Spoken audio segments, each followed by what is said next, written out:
Hello, everyone, and welcome to Wicked Week here at Darkcast Network. I'm Jackie Moranti, host and producer of Cause of Death, 100 Seconds to Midnight. And I'm going to be your host for today's episode of Darkcast Network's Wicked Week. As sure as coffee shops are serving up some pumpkin spice everything, Darkcast Network loves spooky season. The topic today is Monster Mash, stories of cryptids. So grab someone to cuddle up with and take a listen. We're going to get into the most relatable cryptid you know. I don't know. I really relate with this guy. You know, I get it. The squonk. I do not relate. You do not relate? You've never felt self-conscious? I mean, maybe a little, but not really, no. Oh, well. Maybe like when I was a teenager, when everybody does. Well, anyway, everybody but Jordan at some point has felt everybody self-conscious. But Jordan, no. If we're at some point, just to the extent of this guy, okay?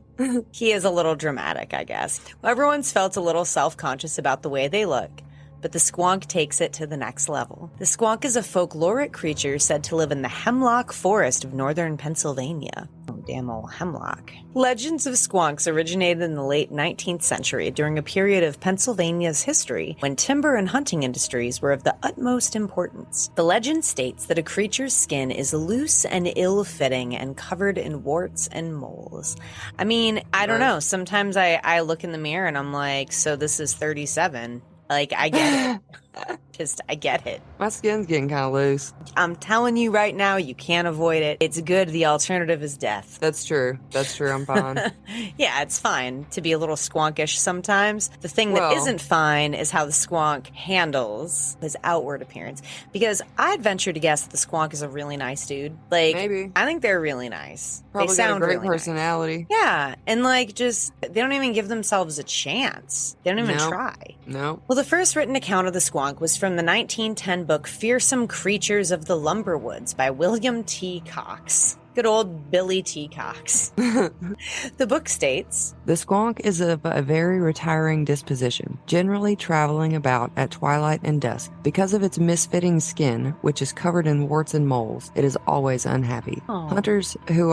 Hunters who are good at tracking are able to follow a squonk by its tear-stained trail, for the animal weeps constantly. Like, I've been there. Well, see, I feel like you're relating a little bit more. It's a snail trail of tears that you leave behind. Gross. You. Well, anyways, when cornered, an escape seems impossible, or when surprised and frightened, it may even dissolve itself into tears. Same. See, that's sad. So sad. Nobody should be that sad. Well, I'll be happy. Be happy. But he gets surprised and frightened, and he hasn't been given the tools. Okay, like I see a therapist, I take medication, I stay hydrated, go for walks every day. The squonk's not doing these things. He doesn't know how to be proactive. I know, he only goes out at night. He's got this really detrimental self-image because he's not giving himself a chance, is the problem. That's right. And sunlight makes you happy. It does. It does. And vitamin D. And he only comes out at night, so... well... there you go. I know. Hanging out with Spicy Michaela and Saucy Mike.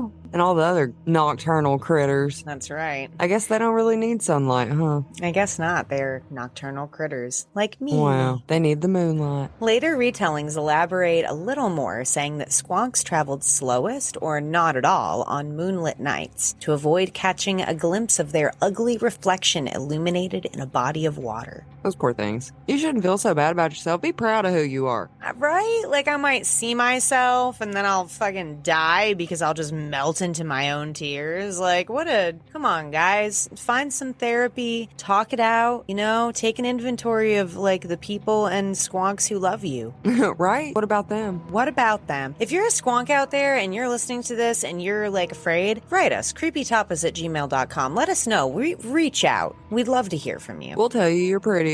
Yeah, you're beautiful. Hunters looking to catch one of these guys supposedly have their best shot on frosty moonlit nights. Although it's probably not super difficult since most accounts describe them as slow and kind of dumb. Bum bum. Oh. These poor little guys. And despite them being kind of slow and kind of dumb and kind of ugly and warty and sloppy. They're notoriously difficult to claim as a hunting prize. So they're hard to catch. Multiple accounts, however, tell of individuals who have successfully caught one, and then they check their sacks later, their little squonk kidnapping sack, They find out that the squonk cried so hard that it blubbered itself into a puddle. It cried itself to damn old just wetness. Yeah, okay, and I don't imagine that it comes back from that. No, I think think essentially that's it. sacrifices itself whenever it gets scared. It's like, fuck it, I'm done. And like cries till it dies. Oh, and then you can't prove that you had it. No, because you just have a wet ass sack. Wow, that's sad. Out of context, that is such a weird thing. If someone ever brings you just a wet sack, you know what it was. It was a squonk. It surely was. It was a squonk. Well, if you feel like celebrating these ugly, depressed little creatures, you can. Every August in Johnstown, Pennsylvania, there is a big festival to honor the squonk. Squonkapalooza is an all-ages festival celebrating the squonk and other creatures of Appalachian folklore and cryptozoology. That's pretty rad. That poor little guy. Oh. I know, I just kind of feel bad for him. I know, me too. I love him Don't be so much, sad. though. Yeah, I want to check in on him. Like, I really want to go, find all the squonks and just be like, hey, friend. I know, don't be so sad. Don't be so self-conscious. Guys. All you squonks look the same. Yeah. It's not like one of you's prettier than the other. Whatever. Band together. That's right. I'm sure in a group they are formidable. See? I mean, there's power in numbers. Come on, There guys. surely is, yes. And, if you're a human listening to this, don't go get a squonk kidnapping sack. That's horrible. Don't put a squonk in it. If you see one, if you're lucky enough to see one, just Leave it alone. document that you saw it, observe it from afar, tell it it's beautiful. Yeah. Go up to it and be like, hey, sexy, can I get you a drink? What up? What you doing later? I really like your style. Maybe not that. And the squonk is like, yeah. You want to watch Netflix in my place later? I don't know. He probably just start crying. Well, you're not going to watch anything sad with him. You got to watch a comedy. Okay. Well, there you go. He experiences emotions very deeply and passionately. So I feel like the squonk would actually be a great lover. Oh my Maybe God. the best out of all the cryptids. You have went way off base with this. Well, I'm just saying that he feels emotions very deeply. I'm not saying sex, you creep.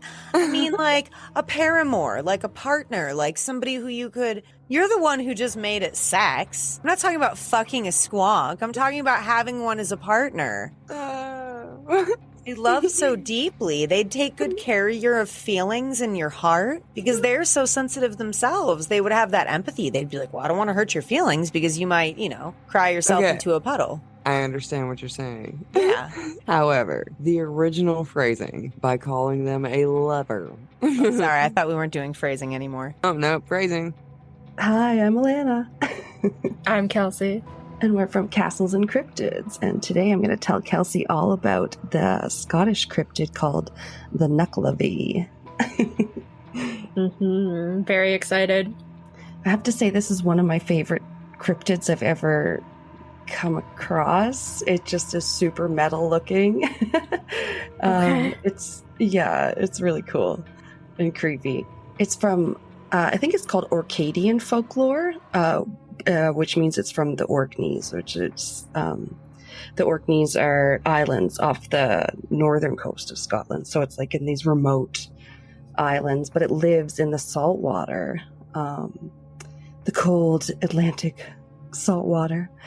And its name is said to mean devil of the sea. Oh. Yeah, Gross. that's kind of cool. And this devil of the sea is a later corruption of the Orcadian name. I think it's Knucklavee, just by how it's spelled. But it's with a G instead of this one, which looks more like knuckle. Right, knuckle. Yeah, I can see why it would involve knuckles. It's very creepy. I don't. Yes. So I will describe it in just a moment for you guys to get a good picture. In summer months, it's kept at bay, like literally, by this goddess known as Mither of the Sea. So, like, Mother of the Sea. And it has toxic breath that can wither crops, cause drought, and even disease and plague in livestock and humans. The only defense against them really is their hatred of one specific smell, which is the smell of burning seaweed to create kelp. That's what it hates. Weird. So, yes, they could be said to resemble a sort of, you might say, a headless horseman, if maybe instead of it being headless, it was skinless and had a grotesque head, and the horse head also had one giant single red eye. Yeah, it reminds me of I don't know if it ever went into the US. It was a big thing in Canada here for a long time, the Body Worlds exhibit. That would go around and that showed like human musculature and ligaments and everything. And then they also had animals like horses, just like this, that you could see basically what they would look like without skin. I didn't know they had horses. Yeah. I remember them having a horse and I think maybe a couple other animals, not too many, but very it's creepy. Like actual donated bodies, which is also pretty grotesque. Yeah, so most of the stuff, what it actually is, I guess they do like cross sections. Those are the real bodies. But everything else that's on display is models that they took. So they would have like a body donated. They would do whatever they needed to, like probably skin it and like do that kind of stuff. And then they would take molds and then they would make them like out of plasticine or whatever. Because that would, so some of it is bodies. The rest of it is like molds of bodies that were made from bodies that were like donated, I guess. But yeah, it's still very creepy. Yeah, that's interesting. Yeah, that's this very much is that look. It's just missing the skin. It's got all the muscles, everything. So creepy. I don't like it. Here's a description from a site all about the folklore of the Orkney Islands, and it says, from the few recorded descriptions of the Nucklavi, we learned that his head was similar to that of a man, only 10 times larger. He had an incredibly wide mouth that jutted out like a pig's snout and a single red eye that burned with a red flame. Hairless, his body was also skinless, its entire surface appearing like raw and living flesh. It was said that his thick black blood could be seen coursing through his veins as his sinewy muscles writhed with every movement he made. His long, ape-like arms hung down to the ground, and from his gaping mouth spewed a foul black reek. Gross. Yeah. I see the knuckles dragging on the ground. I mean, of course this is the place in the world, like, you know, Celtic folklore is where, like, Halloween was birthed from, because, like, their cryptids are just so extra. They're always, like, horse creatures that can kill you and are super awful. And it just concluded with, all in all, not a pleasant sight to encounter on some lonely stretch of coastline.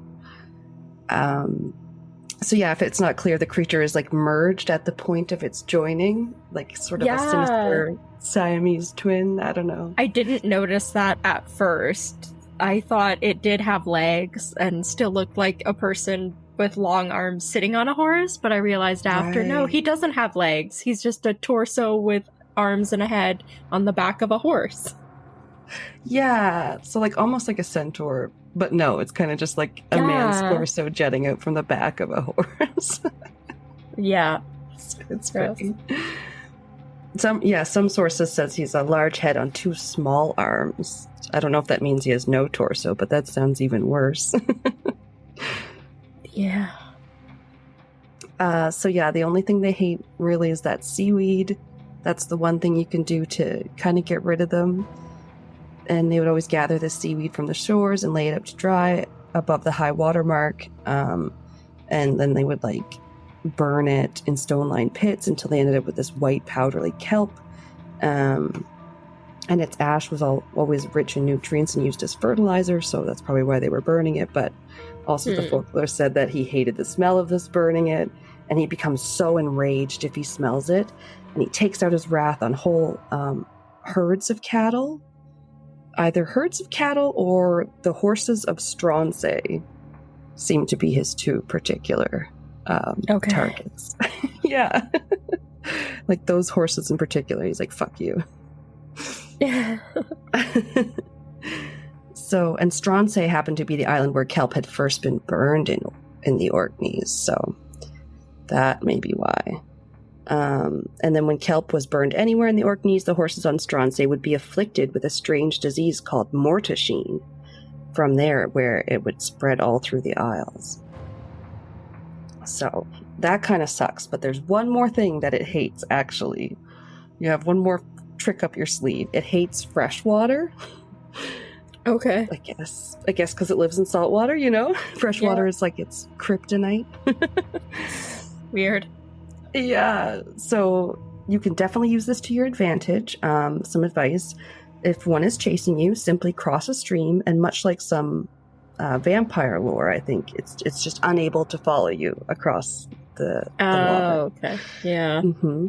Can't go across, like, still water or moving water sometimes. There's, like, running water, I think, yeah. And it's incapable of being on land at all when it's raining. So, like, go out and jump in those puddles, because you're safe when there's fresh water coming from the skies. Okay. But yeah, definitely that's good to keep in mind, because they are totally evil and malevolent. They're not your tricksters. They exist simply to plague the lives of the people that live in the area. And it said, were it not for Mither of the Sea in the summer and like the rains in the winter, that they would have been driven out of the land long ago. Wow. Yeah. This is a story called Tamas and the Nuclavee. So it goes like this. Tamas, like his namesake, Tam O'Shanter, which is from a poem called Tam O'Shanter by Robert Burns about a dude named Tam who meets a coven of witches. So that's pretty cool, too. Yeah. Scottish poets, I mean. All right. Tamas, like his namesake Tam O'Shanter, was out late one night. It was, though moonless, a fine starlit night. Tamas's road lay close by the seashore, and as he entered a part of the road that was hemmed in on one side by the sea, and on the other by a deep freshwater loch, he saw some huge object in front of and moving towards him. What was he to do? He was sure it was no earthly thing that was steadily coming towards him. He could not go to either side, and to turn his back to an evil thing he had heard was the most dangerous position of all. So Tammy said to himself, "The Lord be aboot me, and take care of me, as I'm out on no evil intent this night." Tammy was always regarded as rough and foolhardy. Anyway, he determined, as the best of two evils, to face the foe, and so walked resolutely, yet slowly, forward. He soon discovered to his horror that the gruesome creature approaching him was none other than the dreaded Nuclavee, the most cruel and malignant of all uncanny beings that trouble mankind. The lower part of this terrible monster, as seen by Tammy, was like a great horse, with flappers like fins about its legs, with a mouth as wide as a whale's, from which came breath like steam from a brewing kettle. He had but one eye, and that as red as fire. On him sat, or rather seemed to grow from his back, a huge man with no legs and arms that reached nearly to the ground. His head was as big as a clue of Simmons. Don't know what that means, sorry. And this huge head kept rolling from one shoulder to the other as if it meant to tumble off. But what to Tammy appeared most horrible of all was that the monster was skinless, this utter want of skin adding much to the terrific appearance of the creature's naked body. The whole surface of it showing only red, raw flesh, in which Tammy saw blood, black as tar, running through yellow veins, and great white sinews, thick as horse tethers. Gross. Twisting, stretching, and contracting, as the monster moved. Tammy went slowly on in mortal terror, his hair on end, a cold sensation like a film of ice between his scalp and his skull, and a cold sweat bursting from every pore. But he knew it was useless to flee, and he said if he had to die, he would rather see who killed him than die with his back to the foe. In all his terror, Tammy remembered what he had heard of Nucklavy's dislike of fresh water, and therefore took that side of the road nearest to the lock. The awful moment came when the lower head of the monster got abreast of Tammy. The mouth of the monster yawned like a bottomless pit. Tammy found its hot breath like fire on his face. The long arms were stretched out to seize the unhappy man. To avoid, if possible, the monster's clutch, Tammy swerved as near he could to the lock. In doing so, one of his feet went into the lock, splashing up some water on the foreleg of the monster, whereat the horse gave a snort like thunder and shied over to the other side of the road, and Tammy felt the wind of Nucklavy's clutches as he narrowly escaped the monster's grip. Tammy saw his opportunity and ran with all his might, and sore need had he to run, for Nucklavy had turned and was galloping after him, and bellowing with a sound like the roaring of the sea. In front of Tammy lay a rivulet, through which the surplus water of the loch found its way to the sea, and Tammy knew if he could only cross the running water, he was safe, so he strained every nerve. As he reached the near bank, another clutch was made at him by the long arms. Tammy made a desperate spring and reached the other side, leaving his bonnet in the monster's clutches. Nucklavy gave a wild, unearthly yell of disappointed rage as Tammy fell senseless on the safe side of the water. And that was the tale of Tavis and the Nucklavy. Narrow escape there, right at the end. Oh, narrowly escaped the Nucklavy. Yeah. Be shitting my pants. Yeah, it looks really creepy. I don't like it. Yeah. It's definitely worthy of the Castles and Cryptids name.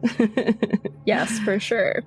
All right, and hopefully worthy of this lovely Halloween episode. So, catch you next time. Keep it cryptic.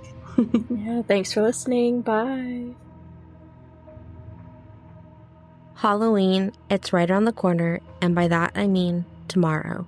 Spooky friend, I'm Keely, the host of Misty Mysteries podcast.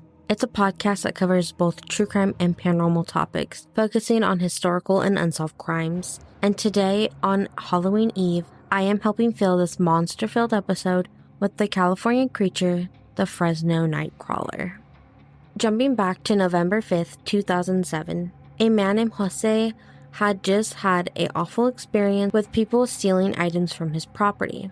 In order to get some comfort and hopefully catch the people if they come back, he had set up cameras. One camera was in the driveway and the other was near his front door. Being an older surveillance system, it would record directly to a VHS system connected to a monitor near Jose's bed. On the night of November 5th, Jose's dog started to bark at something in the front yard. On edge from the thefts, he took the opportunity to use his new system and rushed to his room to see what was happening in his front yard. This is when he witnessed an odd creature moving across his front yard. The creature was short at only 3 foot 9 inches, and most of its body was made up of leg with no visible head or arms. It was extremely thin and wobbly. To me, it looked like a pair of walking white, stretchy, high-waisted bell-bottoms. It also reminds me a bit of art from Monsters University, the purple, fuzzy leg monster, or most recently, people have found that the creature is similar to the characters from the Among Us game. Jose, who was seeing this creature in real time, was so confused by what he just saw, he ran to wake his sleeping brother so he could see it too. Jose's brother tried looking out the front curtains but didn't see anything. Together, they woke up the rest of his family to review what Jose just saw on the surveillance system. And because they knew they would lose this when they went back, Jose pulled out a camera to record the screen, and this is when they all saw what he had just saw. A strange creature we now know as the Fresno Nightcrawler walking across the front yard. A paranormal investigator, Victor Camacho, who first took on this case, claims that the night this happened, Jose's brother went outside and found a small footprint on the tile that they had laid in their front yard. Jose was terrified after seeing what he saw for 2 weeks after he refused to leave his home. In order to help Jose leave his home again, his family contacted a local Spanish-speaking TV station called Univision to help get some answers. This station then contacted Victor Camacho, a paranormal investigator and host of a Spanish-speaking paranormal radio show that talked about paranormal encounters and cryptids in Mexico and America called Los Desvelados, in December of 2007.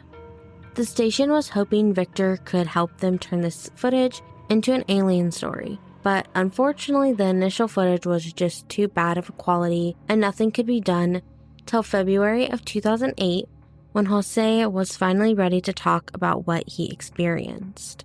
After Jose reached out, Victor was able to come to Jose's home where he was able to talk to the neighbors and his family. He was able to get an interview with Jose and the family members that were involved in this sighting. He was even able to bring in a team who was able to recover the original video from Jose's direct system, which is the video we can see today.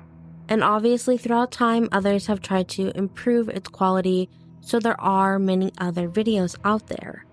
After his experiences with Jose and his family, Victor felt like he could say this was a real encounter Jose had. Sadly, Jose passed away in a car accident by the time Victor tried to reach out again to revisit the encounter, but the claims and the footage of the Fresno Nightcrawler has not stopped. Only a short time later, in 2011, security at Yosemite National Park installed cameras in an effort to find people who had been vandalizing the park. Instead of vandals, though, the security cameras picked up on some of the best footage we have of the Fresno Nightcrawlers. In this video, there are 2 of these Nightcrawlers walking across the park, but unlike Jose's Nightcrawlers, these Nightcrawlers looked almost as if they were drunk people trying to get home from the bar, just trying not to fall with every single step they took. Since 2007 and 2011, many have claimed to have encounters with Fresno Nightcrawlers, some even saying that the creatures would run at them. In 2017, a man in Poland claimed to have an encounter with the Nightcrawler, and in 2020, a couple in Billings, Montana, released footage from their home's camera, but these claims don't seem to be as valid as the original 2 videos, and they are often ignored by fans of the Fresno Nightcrawlers. Since the original video took over the internet, paranormal shows, and even the news, the Nightcrawlers have become a beloved cryptid of California. So beloved that you can find plushies of Fresno Nightcrawlers, little trinkets, and clothes with pictures of them. They have also been depicted in horror games and the subjects of heavy investigations from those trying to find out if the cryptids are a hoax. Before I leave you to hear about other creepy monsters, just a few things people believe the Fresno Nightcrawler may be is a new species of primates, deers standing on their 2 hoofs, actual pants on a wire, a bird like a crane just walking, a person walking in big pants and a stilt. But my favorite as a believer is that they are cute but also creepy aliens. And if we're getting spooky for Halloween, who doesn't love a good alien encounter? Sup, creeps. This is Noelle, the resident weirdo Wisconsinite of Creepy Confidential. I open case files on my favorite cryptids, cults, conspiracies, and other worldly creepy. Join me today as I take you on a journey of one of the most famous and sometimes feared cryptids of the world. Mothman. November 16th, 1966, Point Pleasant, West Virginia. Roger and Linda Scarberry and Steve and Mary Millette are out cruising in Roger's black 1957 Chevy to a location known as the TNT area. This area is a local hangout spot and a place known for people to drag race and show off their cars. The 2 couples are driving along next to the North Power Plant when all of a sudden they notice 2 bright, glowing red eyes that reflect in the car's headlights. It was then that they noticed these glowing red orbs belonged to a creature. A tall, winged, man-like humanoid creature appears to be moving around the side of the building. The creature appears to be wobbling but not running around the building's perimeter. Linda would later describe the body as 6 to 7 feet tall, half man, half creature, with muscular legs. The creature also appeared to have large wings tucked behind its back. Frightened, they take off towards Route 62. Linda shouting from the back to hurry. Roger accelerates around the bend. They all look up just in time to see the winged creature by a large billboard as it spreads its wings and takes off straight into the air. Completely terrified, they are all screaming at each other, faster, faster. As they see the creature come into focus, swooping and swaying through the back window behind the roaring Chevy as they accelerate down the dirt road. They accelerate to speeds of over 100 miles per hour, and they could not outrun it. They hear the sound of wings scraping on the metal as they drive as fast as they can down the dirt road. Mary would later state she could hear sounds resembling a mouse squeaking during the encounter. Eventually, they sped away from this creature as they reached the end of Point Pleasant. Suddenly, the creature disappears into a field as they flee into town. When they reach town, they stopped at a local convenience store trying to laugh off what had happened. But Linda suggested that they go to the police. A brief thought was to return to the site to see if the creature was still there. However, with much too collective fear, they decided not to go back. They drove back into town and gave their story to the local sheriff. At first, the sheriff didn't believe them, but he knew that they weren't troublemakers. He took their story down, and then they all went back out to the TNT area together. The story goes that while they found no Mothman, the sheriff did hear odd sounds and strange static disturbances coming from his police radio. The witnesses said they saw circling shadows and a cloud of dust kick up in the adjacent coal yard. Too scared to go home, they all stayed in Scarberry's trailer that night. Lights on, and no sleep was had by not a single person in the party. The next day, the sheriff held a press conference, and the paper started to print their stories. 2 local newspapers published the first major headlines. The first headline read, "Couple see man-sized bird, creature, something." While another local headline read, "Winged, red-eyed thing chases point couples across countryside." The publication would become the start of one of West Virginia's most well-known cryptids. In fact, one of the most recognizable cryptids of the United States, Mothman. What's wild is this incredible instance with the racing 57 Chevy is not the first sighting of the famous Mothman. 3 days earlier, on November 12th, 1966, in Clendenin, West Virginia, near the Elk River Trail, Kenneth Duncan was digging a grave for his father-in-law with 4 other individuals. While digging, they spotted something strange. Glancing up from their work, they noticed something huge soaring over their heads. A human-like figure flew out of some surrounding woods and glided over their heads. We need to discuss this TNT area in Point Pleasant, West Virginia. The area was originally used for making ammunition during World War II. By the 60s, it was just an abandoned area. However, these contaminants were seeping into the ground. Not only that, but an abandoned power plant was also nearby. Additionally noteworthy is that in 1979, the wildlife area fishermen reported red water seepage at the site of the residual contaminants from the TNT and DNT areas. Could it be that this once toxic area became abandoned and then fueled by the energy produced by a local power plant could have created this creature? Time marched forward from the initial sighting. November 15th, 1967, tragedy strikes again in Point Pleasant. the Silver Bridge collapsed under the weight of rush hour traffic going over the Ohio River. 46 people died that day, and 2 people were never found. The collapse was caused by the failure of a single eye bar in the suspension chain. Some say on the fateful day, Mothman was spotted nearby. The speculation is that he was either a harbinger of impending death or that he caused the collapse. Also, something to note was on that day prior to the incident, paranormal activity apparently spiked.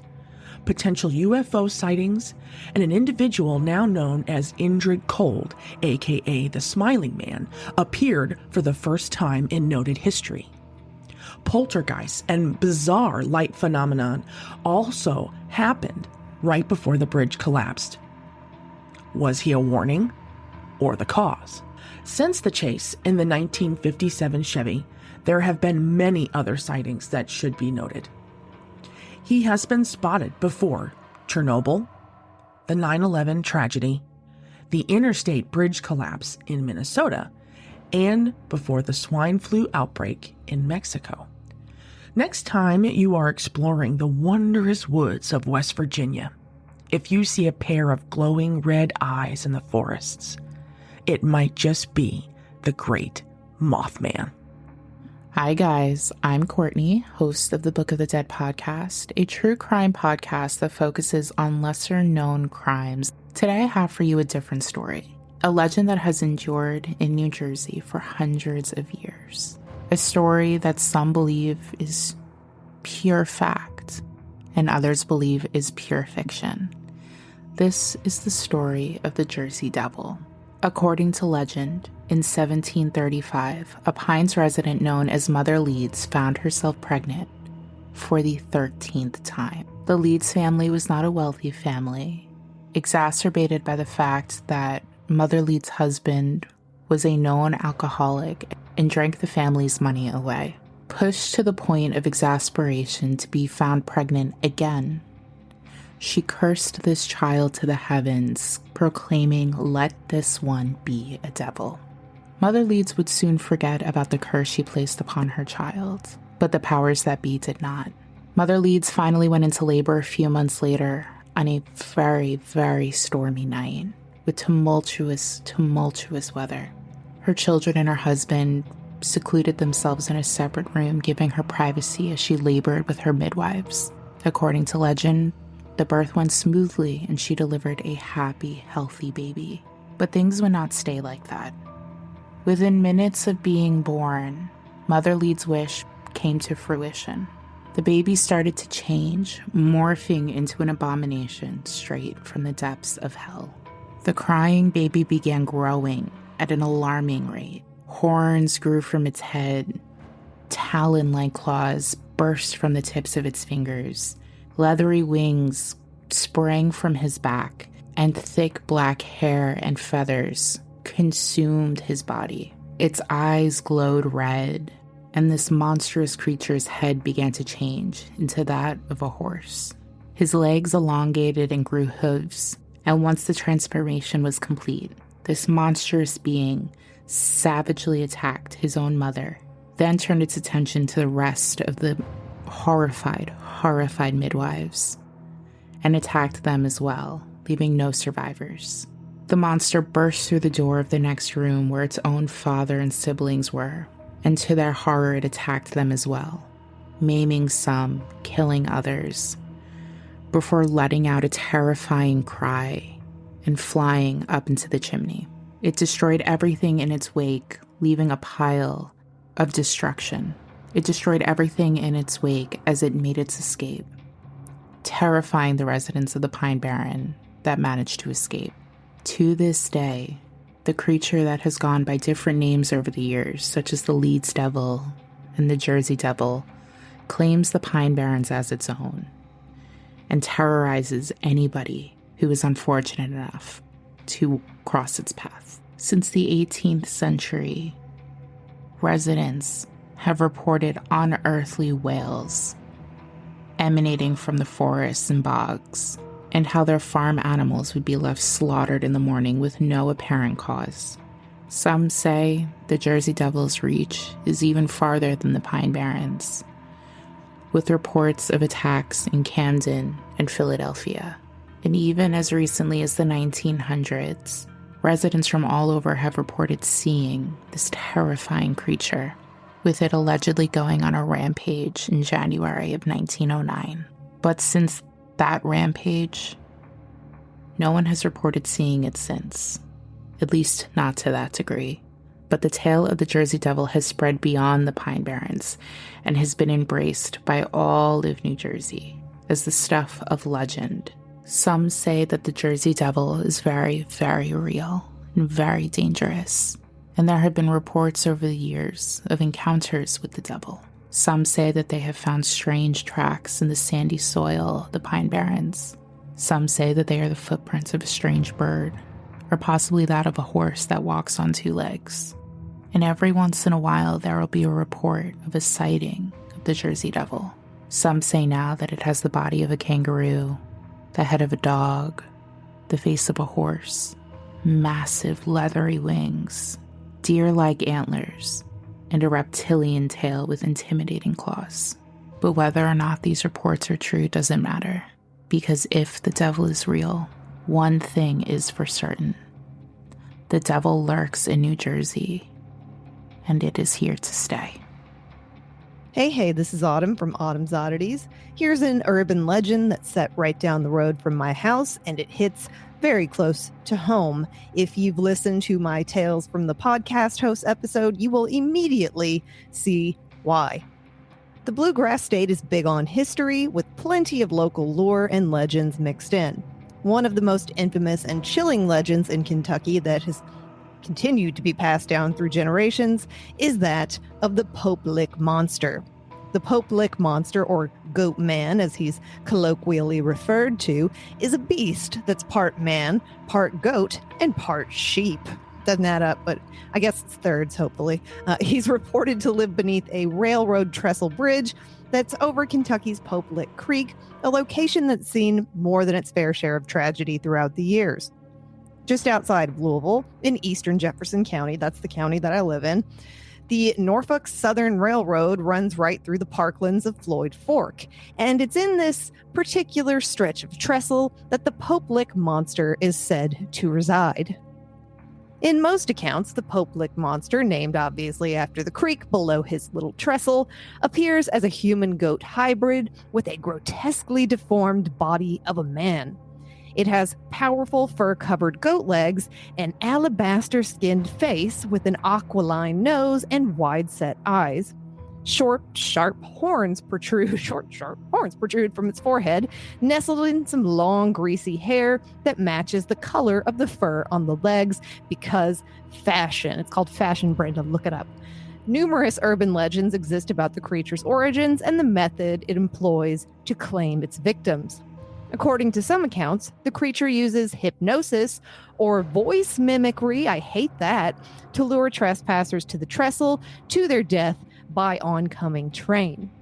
Other stories claim the monster jumps down from the trestle and onto the roofs of passing cars. Please don't. Don't involve property. Leave that out of it. Yet other legends tell that it attacks its victims with a blood-stained axe. I haven't heard that one, actually. That was a new one for me. It's also been said that the very sight of the creature is so unsettling that those who see it while walking across the high trestle, they just go ahead and they jump right off. They're like, well, I've seen that, and now I gotta go. I just gotta jump right off this bridge. Other legends explain the creature's origins, including that it is indeed a human-goat hybrid. It was a circus freak, allegedly, who vowed revenge after being mistreated. In another version, the creature escaped after a train derailed on the trestle.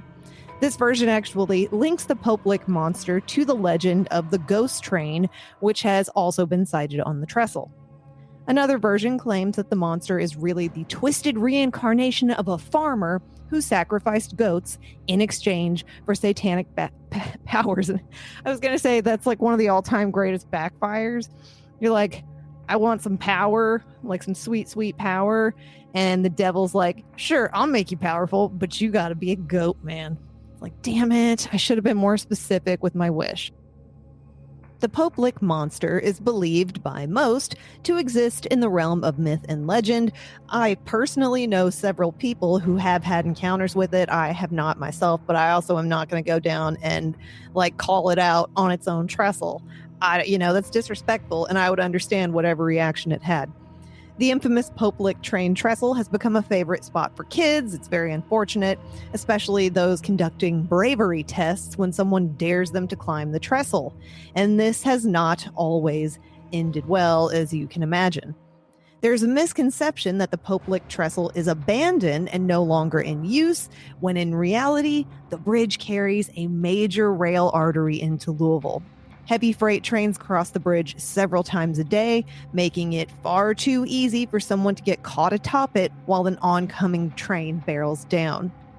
Several people have died on or near the train trestle at Pope Creek in pursuit of the Pope Lick monster legend.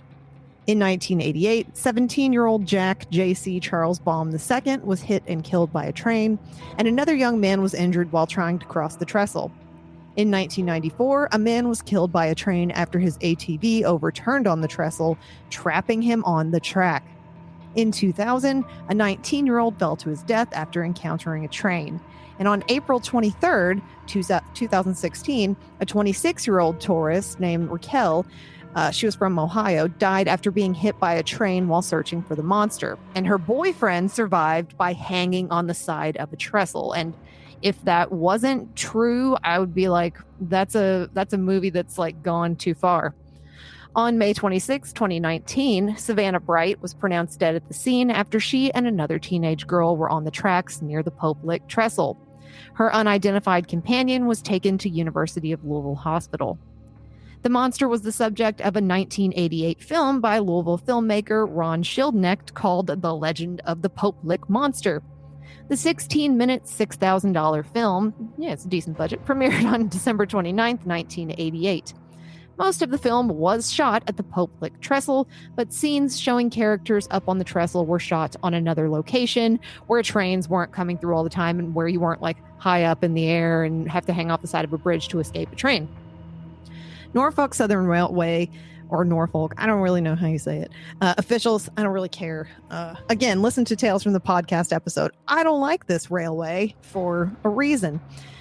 They say they were very upset about the film as they thought it would encourage dark tourists to visit the trestles. They found one scene in particular very misleading and dangerous. In the scene, the main character, a high school student, narrowly escapes an approaching train by hanging off the side of the trestle.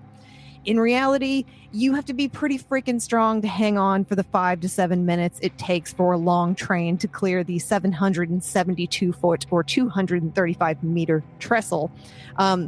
The tourist boyfriend from Ohio, he was able to do it, but I don't know. He must have been pretty freaking strong, or the adrenaline was really going. In addition to the vibrations from the train that are so strong, the ground beneath the trestle shakes as the train passes. So, you have to be super freaking strong to hold on. And even if you were, it's not to say that the vibrations from this massive freaking train wouldn't just knock you off of it. If you live nearby, like I do, don't be tempted to see the Goat Man for yourself. Norfolk Southern Railway has urged citizens not to climb the trestle, threatening trespassers with arrest. But if you really want to see if he's real, the safest option is to just drive under the bridge. If you don't care about your car getting a dent in it. There's a street that runs right underneath it, and many eyewitnesses have claimed that the monster has jumped on their car or chased them away. While the legend is kind of fun to talk about, it's kind of fun, it's kind of sad, I absolutely do not recommend putting yourself in danger to see for yourself if this legend is true. I certainly won't be, and I live really close by. I just don't mess with things like that, you know what I mean? I love to talk about it, but I'm not like, hey, I'm going to go see if this thing that is, a monster and pissed off is real. I'm going to go to its home and taunt it. It's not a good idea. I'm not going to do it. I recommend you don't either, but we can still talk about it and, have fun with it. Well, I appreciate you listening. And remember, if it's creepy and weird, you'll find it here. Thank you for joining us for Darkcast Network's Wicked Week. Tomorrow will be our final installment, Halloween Traditions.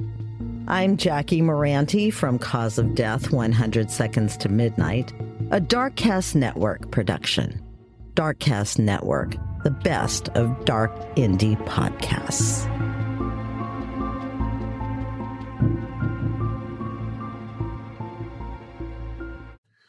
Thank you for listening to the Paranormal Peeps podcast. You can find us on social media at Twitter at CPR Paranormal, on Facebook at Paranormal Peeps Podcast and Cold Spot Paranormal Research. And you can find us on Instagram at coldspot_paranormal_research.